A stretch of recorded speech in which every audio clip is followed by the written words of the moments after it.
بسم اللہ الرحمن الرحیم۔ ناظرین محترم، کسی زمانے میں ایک بادشاہ رہتا تھا۔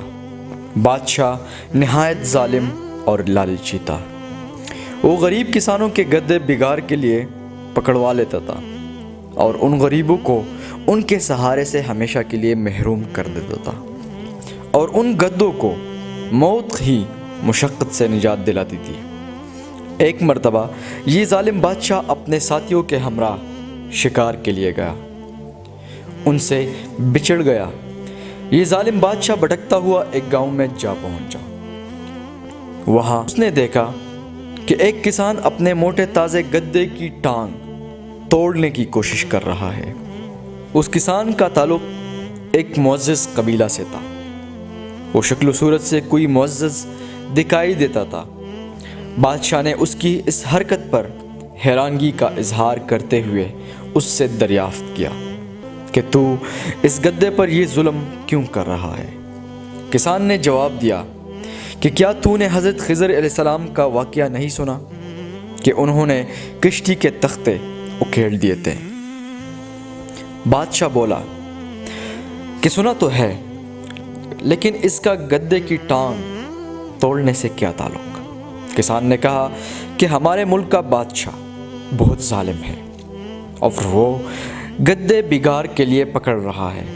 اس طرح حضرت خضر علیہ السلام نے اس کشتی کے تختے اکھیڑ کر اسے عیبدار بنا دیا تھا، اسی طرح میں اپنے گدے کو عیبدار بنا رہا ہوں۔ پھر اس کسان نے بادشاہ کی خوب برائیاں کی اور اسے علم نہ تھا کہ اس کے سامنے جو شخص کھڑا ہے وہی بادشاہ ہے۔ بادشاہ کو کسان پر بہت غصہ آیا، مگر وہ صرف اس وجہ سے خاموش رہا کہ اس وقت وہ تنہا تھا۔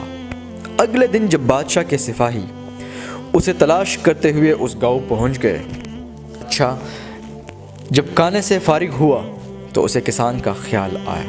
اس نے اپنے سپاہی بھیج کر اس کسان کو گرفتار کروا دیا۔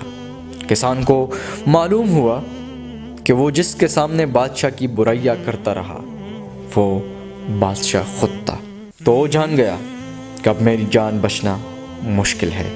لیکن موت کے خوف سے ہراساں نہ ہوا، بلکہ اس یقین نے اس کے اندر مزید جرأت پیدا کر دی۔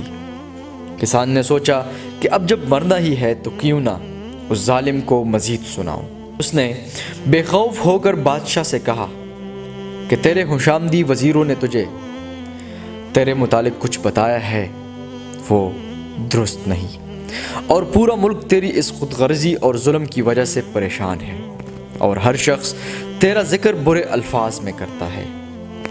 اس کسان کی باتیں اگرچہ تلخ تھی، لیکن چونکہ وہ سچی تھی اس لیے بادشاہ پر ان کا بے حد اثر ہوا، اور اس نے اسی وقت توبہ کی اور کسان کو انعام و اکرام سے نوازا۔